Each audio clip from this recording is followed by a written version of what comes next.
Okay, I have a really, really good word for y'all. And I'm trying to stay calm because I just want to explode with excitement right now. Okay. So, yesterday it came to me, I was just thinking about how I've been delivered from perfectionism. And sometimes I say I'm a recovering perfectionist, but I need to correct myself. I need to say I was a perfectionist because by his stripes, I am healed. So I'm no longer a perfectionist. I'm not a recovering perfectionist. I was a perfectionist, but now I've been healed and I only operate in the spirit of excellence. That's what I strive to do. I should say I strive to operate in the spirit of excellence as long as I walk in the spirit and not fulfill the lust of the flesh. Okay. So then the Ruach just began to open up my understanding on what exactly is perfectionism. What is excellence? What is the difference? What's the motivation? So the thing, the way that the Most High deals with me when it comes to understanding how we work, the thing that comes to my imagination is a tree. And especially when it comes to seeing, looking at a tree helps because sometimes things are just all over the place and you don't really know where anything is coming from. So let's think about two different trees, and I drew it out. You have a tree for perfectionism and a tree for excellence. And I want to start off with perfectionism. All right, look at this tree. I know everything's backwards, but so the tree for perfectionism, it has two trunks, okay? And as you can see down here, the root of perfectionism is fear. And it has two trunks. This trunk is pride. This trunk is people pleasing. You know what the difference is? He gave me that too yesterday. The difference between pride and people pleasing is that with pride, okay, both issues have a problem with a disconnection of who Yah is. Who is the creator? Who in charge? But with pride, you've appointed yourself as the Most High. And with people pleasing, you have appointed man as the Most High. So with pride, you think you God. People pleasing, you think man is God. All right? And then these trunks give way for branches.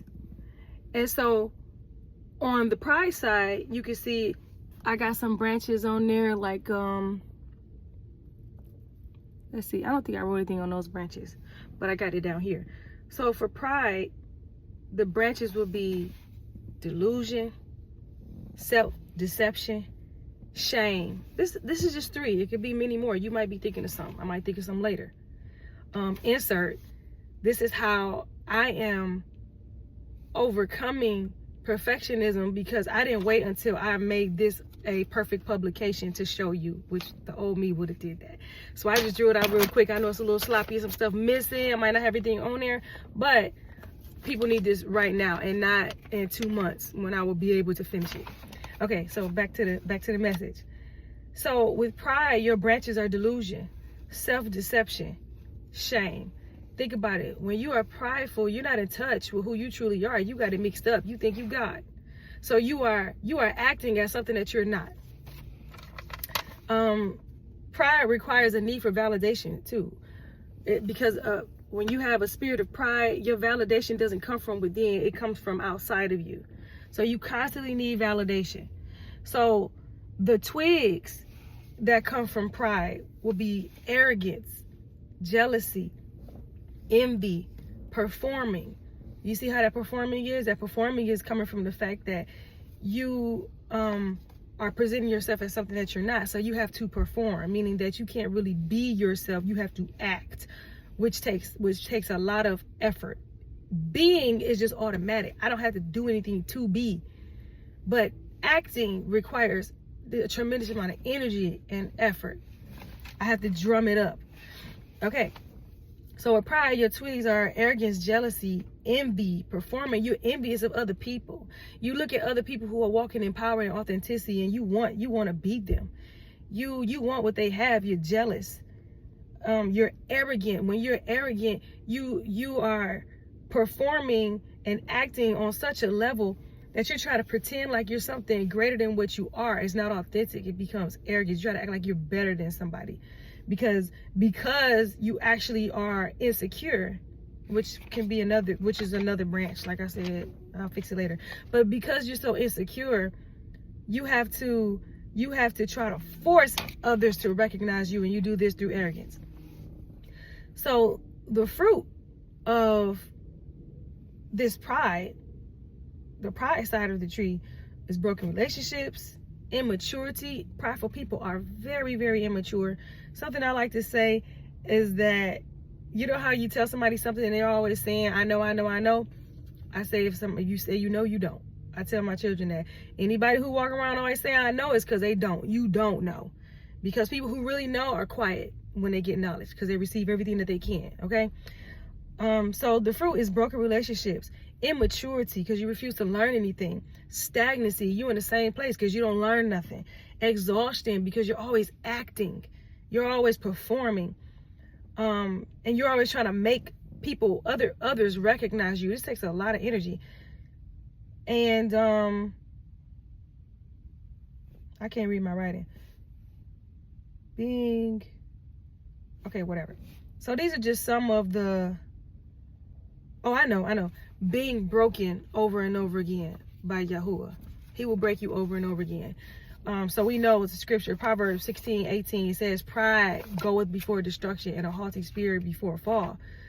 So people, when you operate in pride, we know it's coming next. It's going to be destruction. It's going to be a fall. But unfortunately, sometimes people will experience that and they'll just keep going and keep continuing the pride. And then you have to be broken again, all over again. So when you see people who operate in the spirit of pride, then you'll see that they constantly have this cycle of being broken down to nothing, and then they build themselves back up, then being broken down again. So the other side of this tree is people pleasing. Okay? Now I know we don't like pride. Like I think men really recognize pride as something ugly, and as if it's worse than people pleasing. But that's not how y'all looks at it. Y'all can't stand people pleasing. You know why? Because you worshiping another God. You think man is God. You're not even paying attention to him because you're so worried about somebody else. That's like, he does not like that at all. So he sees him as the same. Pride, people please, it's the same to him. You wicked. Okay? You're not acknowledging him. You have another God before him, whether it's yourself or whether it's man. So with people pleasing, the branches are seeking approval, seeking validation, seeking permission, waiting for an invitation, waiting for acknowledgement. You always waiting on man to approve of your ideas. And this could be on a small level. Let's just, you might come up with, let's say you come up with some kind of clothing design, or okay, let's just say something that you would like to wear. You come up with something that you would like to wear, some new style you want to wear. And you're constantly asking people their opinions before you go ahead and wear it. Which is, it's okay to ask somebody their opinion sometimes, but we don't want to be bound by somebody else's approval. Just do what it is that's in your heart. Which goes the same for our projects, whether it's a business or something you want to write, something you want to do, an idea that you have, a motivation that you have, an inspiration in your heart. Go ahead and do it. Stop telling people and waiting on somebody to say, oh yeah, that's a real good idea, you should do that. And just do it. Seeking validation. Validation, like when you validate something, you put a stamp on it. A stamp of value, a stamp of worth. Like, yes, this is validated. This thing right here, it is good.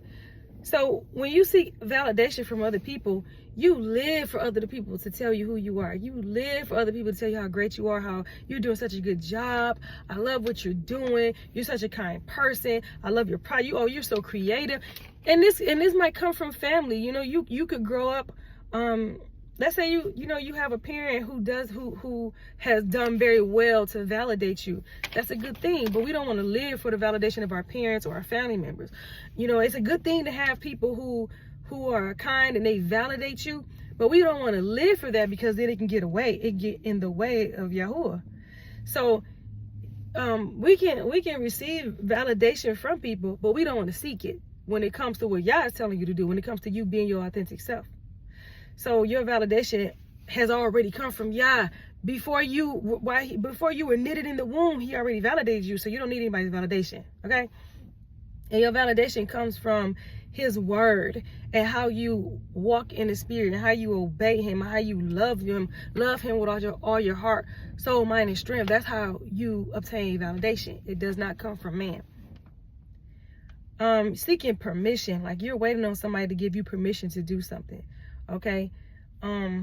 You're waiting on some elder or some mentor to give you permission of when you can break out and do this new thing. We're not waiting on man to tell us to do anything. We move when Yahuwah tells us to move. Now, sometimes he may give you a vision, an idea, and he may tell you that this is not the season for it. So we are waiting for him, but we're not waiting for man. We're not waiting for somebody to tell us when we're ready. Okay, Yah will tell us when we're ready. Waiting for acknowledgement. We don't have to be acknowledged. We don't need anybody to discover us. We don't need anybody to find us and say, you know what? I see you. I see what you've been doing. Yeah, that's pretty good what you're doing. Keep doing it. No, we ain't lost. Okay, if you in Yah, if you are in Yahuwah and you are walking in the spirit, you ain't lost. You don't need nobody to discover you. Okay, that made me think about Christopher Columbus. Okay, we ain't doing a Christopher Columbus thing where we're walking upon somebody or we're allowing somebody to walk upon us, upon our land, and tell us, oh wow, look what I just found. I found you and I know what you can do, and now I'm going to give you validation and approval to go do the thing that you do. We ain't lost. Go do what Yah told you to do, whatever it is. Write a book, sing a song, make a dance, start a school, make a business. Start making videos, start teaching people, start feeding people, start preaching, whatever it is that he put on your heart to do. It could be you might be inventing something. So many things. Traveling, moving somewhere else, so many things that he could be telling you to do. Just go do it. You don't need anybody to recognize it in you first. Now, sometimes he might send somebody just to confirm it and speak that and confirm what he's already told you. We ain't waiting on nobody's permission, okay? Waiting on permission, validation, and approval will get you in trouble with the Most High. He will be displeased with you. And if he's displeased with you, you know what he gonna have to do? He gonna have to break you. He will break you to the point where you'll beg to go do the thing that you were scared to do because you was afraid of disappointing somebody, okay? Which also with people, if somebody is against what you want to do, your family member, your friends, or whoever, strangers, usually it's family members and friends. Strangers don't even be on this hardly. But usually it's family members and friends who are trying to hold you back from what you want to do and telling you what you're supposed to do is not a good idea. You're not supposed to do it. This is not a move of God. You ain't supposed to be doing that. That ain't right. That ain't God. Okay.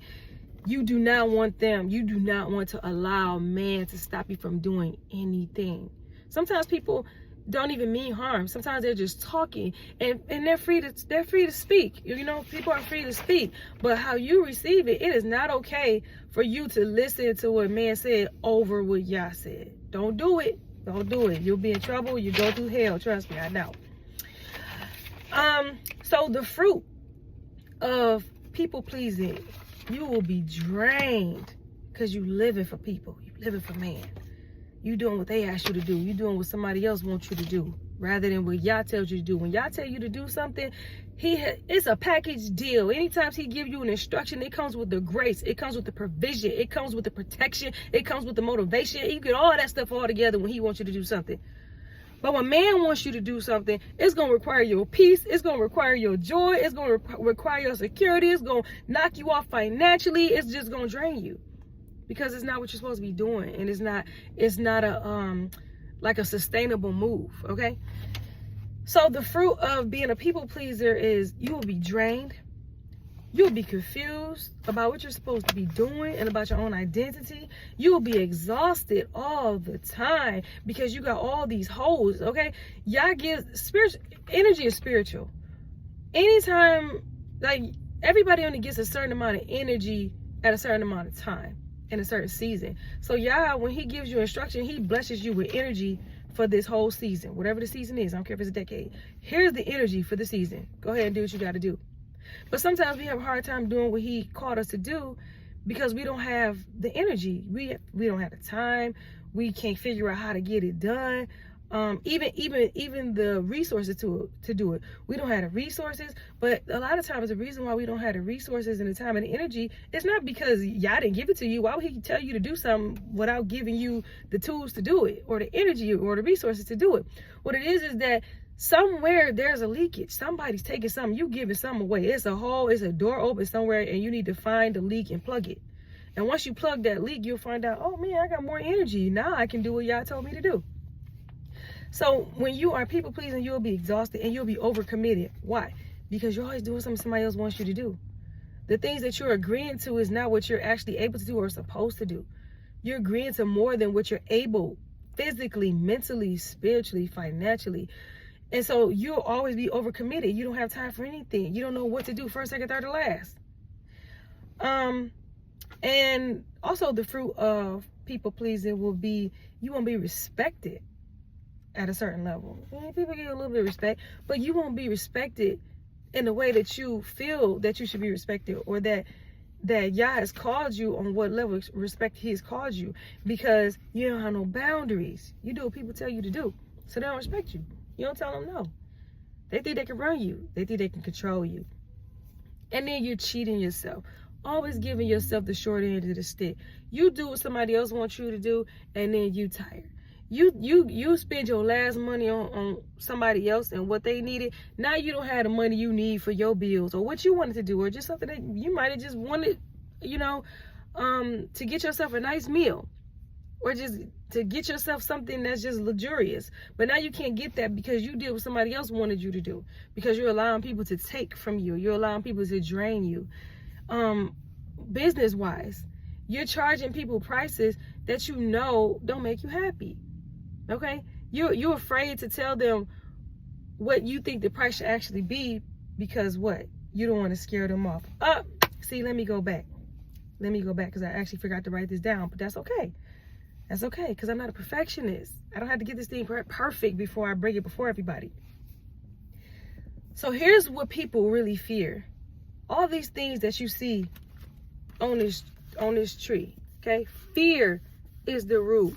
And you got pride, people pleasing, and all the branches and twigs and fruit that comes along with it. But why are we people pleasing? And why are we walking in pride? What is the fear? The fear is the fear of abandonment and the fear of rejection. You're afraid to be rejected for who you are and what you really want to do. You are afraid that if I really act the way I be who I really am, I don't think people will like it. My family might not like it. My family probably never really seen who I really am all the way. And if I start really being myself, then they're going to be like, that ain't you. You acting, that's not really you. Why are you acting like that? You're afraid they're going to frown upon you. You're afraid they're not going to receive you. You're afraid they're not going to validate you. So in order for you to avoid that pain of rejection, you just push it down with people pleasing. You push down who you really are. Okay? You box yourself off and keep yourself in this little tiny area so that you won't displease anybody, disappoint anybody. Ultimately, they won't reject you or abandon you. And then with pride, you don't want anybody to find out who you are, because you're actually broken, and you actually believe that if you find out who I really am, you're not going to like me. You're going to see who I really am, and then you're going to reject me and abandon me. So the fear of rejection and abandonment is the root. And that fear at the root grows, oh my God. The fear of rejection and abandonment grows into a tree where you don't know who God is. You don't know who your creator is. You don't know who Yahuwah is. You lost sight of who he was because you're so afraid of being rejected and abandoned that you took your eyes off of him. And guess what?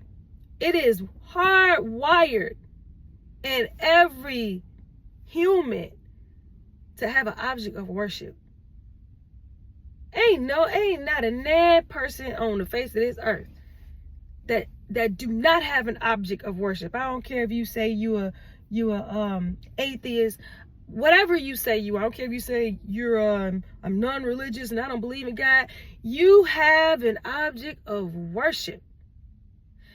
Either is you or it's man.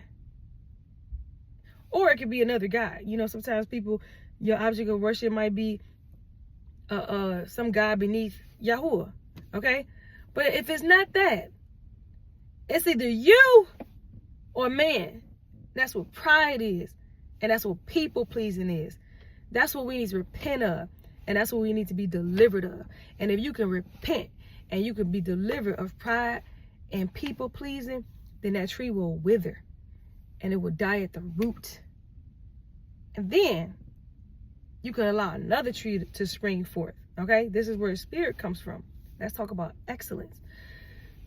So excellence is rooted in love. And the trunk of excellence is what? Authenticity. You being your real self. You being real. Okay? So it's authenticity. And then the branches of excellence is justice, security, confidence, faith.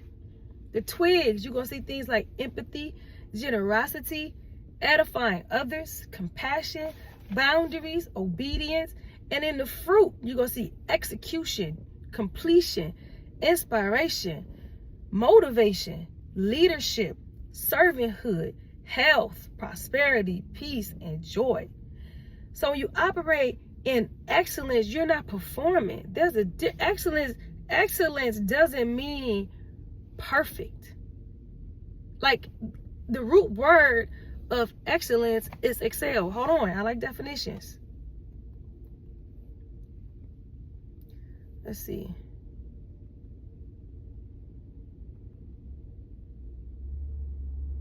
Excel. No, I'm not talking about Microsoft Excel. Okay.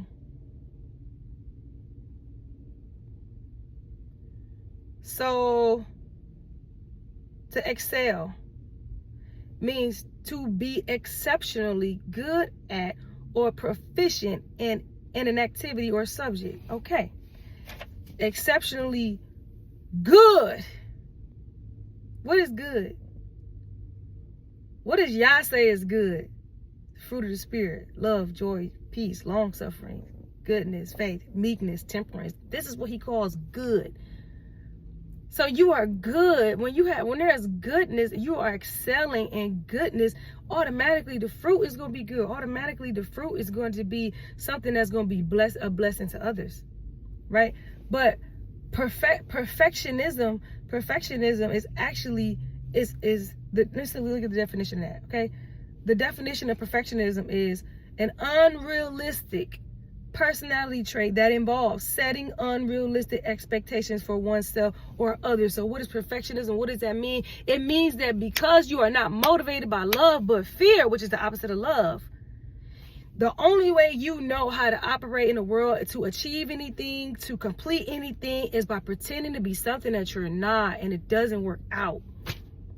But when you are motivated by love, then you don't have to pretend. You only have to be. And when you be, you are getting all of your energy, your motivation is coming from the well. It's coming from the well that won't run dry. It's springing up from your soul. You're getting your energy directly from Yahuwah. You're not getting it from people. You're getting it from a flawless source. You're getting it from an abundant source. There's no end to it. All you got to do is keep going back to the well, go back to the well, go back to the well. You're not waiting on somebody to put it in you. You're not waiting on somebody to come and feed you if they feel like it. You just go back to the well. So perfectionism, the tree of perfectionism versus the tree of excellence. We want to live in excellence. We want to walk in the spirit and not fulfill the lust of the flesh. And when we do that, we'll find that our lives will be abundant and we'll have prosperity and we'll be able to do things and complete things. And we'll have fruit to bless the world and that other people will go for it, because fruit is what? What is fruit? Fruit, by definition, is something that has the seeds of the plant within itself. So if you coming from love, if the root is love and the trunk is authenticity and all these branches is security and faith and justice, and then it produces fruit, that means when somebody comes and eat your fruit, when they come listen to you, they come get a product from you, they come buy something from you, they come sit with you, they around you, they hang around you, when they eat of your fruit, they gonna start reproducing and acting like you. And then what you gonna do? You're going to point them to the Most High Yah. You're going to point them to Yahushua. You're going to point them to what abundant life is and where abundant life comes from. I can go on and on and on, but I'm going to try to end it here. Walk in the spirit, and ye shall not fulfill the lust of the flesh. Be excellent. Don't try to be a perfectionist. I am Katila Usuri. I am a distributor of wisdom from Yah. I speak it, I write it, I model it. Y'all have a good day.